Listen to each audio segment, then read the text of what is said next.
Hello student, good morning. कैसे हैं आप लोग? बेसिकली आज हम यूनिट 3 स्टार्ट कर रहे हैं जिसका नाम है डिफ्लेक्शन ऑफ बीम। ठीक है, deflection of beam meaning following are the two design criteria for the deflection of beam, strength और स्टिफनेस। डिफ्लेक्शन दो तरह से वाज़ेह होती है, या तो स्ट्रेंथ है या स्टिफनेस है। ये हमने डेफिनेशन दी है, इसके नोट्स भी हम आपको देंगे। पहले हम समझा देते हैं। As per the strength criteria of the beam, the design should be strong enough the bending stress and the shear stress and bend moment and shear force. ठीक है, ये तो डेफिनेशन के तौर पर हो गया कि as per the strength criteria the beam design should be strong enough to resist the bending moment stress and shear stress. ऐसा डिज़ाइन होना चाहिए जो शेयर स्ट्रेस बेंडिंग स्ट्रेस को ले सके और बेंडिंग मोमेंट और शेयर फोर्स को रेसिस्ट कर सके। As per the stiffness criteria, ये तो स्ट्रेंथ का क्राइटेरिया हो गया। ठीक है, ये जो हम बात कर रहे हैं ये स्ट्रेंथ का क्राइटेरिया, ये वाला नीचे वाला जो है ये क्राइटेरिया, ये हो गया स्टिफनेस का। As per the stiffness criteria, the beam design is should be stiff enough to resist the deflection of beam. In other word, the beam should be stiffness enough not to deflect more than the permissible limit under the action of loading. ठीक है, जो उसकी permissible limit है उससे ज़्यादा deflect नहीं करना चाहिए। तो ये एज अ डेफिनेशन है डिफ्लेक्शन ऑफ बीम की। इससे आगे चलें। डिफ्लेक्शन ऑफ बीम बेसिकली हम जो यहाँ पर समझेंगे तीन तरीके से समझेंगे। ये है हमारा number 1 double integration method, Macaulay method and area moment method. Double integration method, जो मैकाले मेथड बेसिकली इंपॉर्टेंट है हम लोगों के लिए, क्वेश्चन हमें इसी से करना होगा ज़्यादातर एग्जाम पेपर में। लेकिन इसको समझने के लिए पहले हमें डबल इंटीग्रेशन समझना पड़ेगा। ठीक है, क्योंकि डबल इंटीग्रेशन के अंदर ये दो चीज़ें आती हैं, कर्वेचर ऑफ बीम और relation between the slope deflection and radius of curvature. तो पहले आज हम इन्हीं दो पर बात करते हैं, इन्हीं दो को समझ लेते हैं। ठीक है, ये डबल इंटीग्रेशन का पार्ट है। इसके बाद ये डबल इंटीग्रेशन समझ लेंगे हम, तो उसके बाद मैकाले आसान हो जाएगा हमारे लिए। तो पहले हम आज बात करते हैं। ठीक है, curvature of the bending of beam की। तो consider a beam A B, ये हमने बीम लिया है एक ए बी। ठीक है, of subjected to a bending moment as result of loading let the beam is deflect from A C B. ये बीम हमारा है ए से लेके बी तक, और ये बीम डिफ्लेक्ट हो गया ये लेकर। ठीक है, इस तरह से डिफ्लेक्ट हुआ। तो ये हमने लिखा है deflect from A C B से लेकर ए डी बी तक। ये डिफ्लेक्ट शेप है, A D B. A C B original shape है, ये यहाँ पर लिखा गया है circular arc shown in figure. तो ये हमने फिगर बना ली। ये इसका वो है, तो यहाँ से यहाँ तक ये आर है। ठीक है, यहाँ से यहाँ तक फिर ये आर है।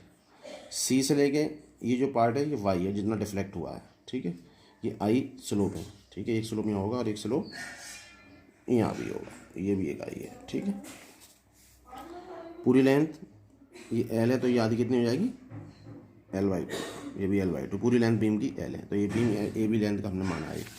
समझते हैं इसको, सारी चीज़ें माननी। बीम ए बी ये इतना ये इतना ये इतना ये इतना सब करने के बाद from the geometry of the figure तो माने ए सी into C B, A C into C B किसके बराबर होगा? ये हमने बराबर करा है, ये हमने बराबर किया है यहाँ से ई सी इंटू सी डी की, ई सी इंटू सी डी की। ठीक है, क्योंकि ये एक सर्किल है पूरा इसका। तो ए सी इंटू सी बी यानी कि ये आर इंटू आर, तो ये भी आर इंटू आर। ये हमने ज्योमेट्री फिगर से बराबर कर दिया, ये इसके बराबर है। तो ई सी इंटू सी डी के बराबर है। ए सी L/2 है, वहाँ आपने देखा ये ए सी क्या है L/2, ये भी सी डी भी L/2 है, सी बी भी L/2। तो ये L/2 हो गया। सी डी वाई है, ये जो सी डी है ये वाई है। सी ई सी कितना हो जाएगा? ई सी हो जाएगा R plus R, two R minus Y. इसको लिख दिया हमने 2r माइनस वाई। कैलकुलेट किया, इधर किया L/4 ये सब करके, तो y बराबर L² आ गया, 8r आ गया। समझ ली क्वेश्चन 1। अब इस फ्रॉम द बेंडिंग मोशन माई फाई इंजीनियर वाले से थे M/I E/R। ठीक है, तो R E/M होता है। Substitute the value of R in the equation first. इस R की जगह हम ये पुट कर देंगे E/M, जो बेंडिंग क्वेश्चन है हमारे पास वो हम यहाँ पुट कर देंगे इसको।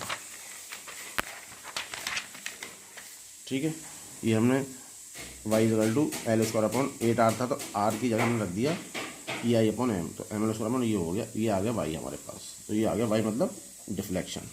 क्या होता है? y = होता है डिफ्लेक्शन। तो हम geometry of the figure we find the slope. अब स्लोप पहले हमने डिफ्लेक्शन निकाल लिया M/ADI। अब हम निकालेंगे slope of the beam I at A and B also equal to the angle of AOC। Figure देख लेते हैं। ये फिगर है, ठीक है। From the geometry of the figure I at A और बी दोनों पर आई आई है, ठीक है, equal to the angle of ए ओ सी, ठीक है। ये आई जो है इस एंगल के बराबर है, ए ओ सी के बराबर है। रेसिप्रोकल एंगल कहलाते हैं ये, आप जानते हैं, ठीक है। तो साइन आई कितना हो जाएगा, साइन आई मतलब पी अपॉन एच, तो पी कितना, अगर ये इसके बराबर है तो पी कितना, ये राइट एंगल ट्रायंगल हम बात करेंगे वाला, कौन सा वाले ट्रायंगल में, ट्रायंगल ए ओ सी में हम लिख देते हैं ट्रायंगल ए ओ सी, ठीक है।